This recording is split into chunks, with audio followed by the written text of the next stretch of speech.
High friends welcome to Rena Samayal इनकी என்ன சமையல் பார்க்க போறோம்னா ரொம்ப சூப்பரான தக்காளி சாதம் தான் பார்க்க போறோம். இந்த தக்காளி சாதம் பிரியாணி டேஸ்ட்ல இருக்கும். ரொம்ப எளிமையான முறையில் வீட்டில் உள்ள மசாலா வச்சு ரொம்ப அட்டகாசமாக செஞ்சிடலாம். குழந்தைங்களுக்கு ஸ்கூலுக்கு லஞ்சுக்கு கொடுத்துடலாம். குழந்தைங்களும் ரொம்ப விரும்பி சாப்பிடுவாங்க.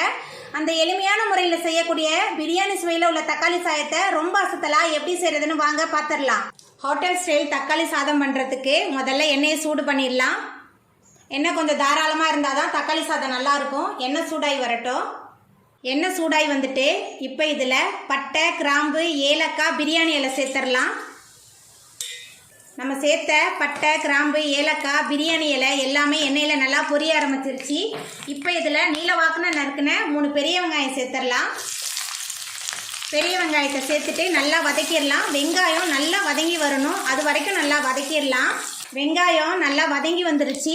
இப்போ இதில் 3 பச்சை மிளகாய் சேர்த்துடலாம். அதுக்கப்புறமா இஞ்சி பூண்டு விழுது 2 டேபிள் ஸ்பூன் எடுத்திருக்கேன். இஞ்சி பூண்டு விழுது சேர்த்துடலாம். அதுக்கப்புறமா 3 தக்காளி பழத்தை விழுத அரைச்சி வச்சுருக்கேன். தக்காளி விழுத சேர்த்துடலாம். சேர்த்துட்டு நல்லா வதக்கிடலாம். இஞ்சி பூண்டோட பச்சை வாசனை போகணும், அது வரைக்கும் நல்லா வதக்கிடலாம்.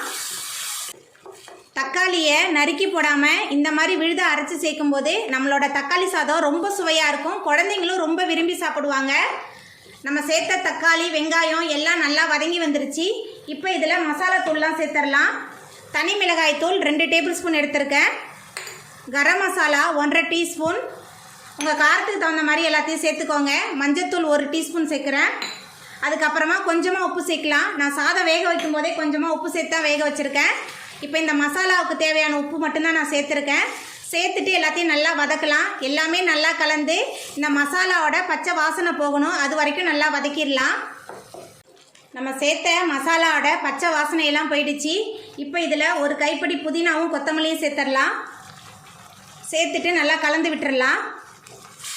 நம்ம சேர்த்த வெங்காயம், தக்காளி, மசாலா எல்லாமே நல்லா கலந்து சூப்பராக வதங்கி வந்துருச்சு பாருங்கள். எண்ணெயும் பிரிஞ்சு மேலே வந்துருச்சு. இப்போ நம்ம அடுப்பை ஆஃப் பண்ணிடலாம். அடுப்பை ஆஃப் பண்ணியாச்சு. இப்போ நம்ம ரெடி பண்ணி வச்சுருக்க சாதத்தை கொஞ்சம் கொஞ்சமாக சேர்த்து கிளறிடலாம். நான் உதிரியாக சாதம் வேக வச்சு வடித்து வச்சுருக்கேன். சாதம் வேக வைக்கும் போதே சாதம் ஒன்றோடு ஒன்று ஒட்டாமல் இருக்கிறதுக்காக கொஞ்சமாக எண்ணெய் சேர்த்துருக்கேன். இப்போ எல்லா சாதத்தையும் நல்லா கலந்துடலாம்.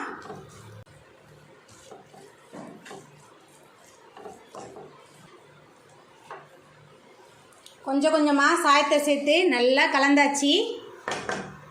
அவ்வளோதாங்க, நம்மளோட சுவையான தக்காளி சாதம், அதுவும் பிரியாணி சுவையில் சூப்பராக ரெடி ஆகிட்டு. நீங்களும் உங்கள் வீட்டில் இந்த சுவையான தக்காளி சாதத்தை அதுவும் பிரியாணி சுவையில் செஞ்சு பாருங்கள். இந்த வீடியோ உங்களுக்கு பிடிச்சிருந்தா லைக் பண்ணுங்கள், ஷேர் பண்ணுங்கள், கமெண்ட் பண்ணுங்கள், சப்ஸ்கிரைப் பண்ணுங்கள். அப்படியே பக்கத்தில் உள்ள பெல் பட்டனையும் கிளிக் பண்ணிடுங்க. நன்றி.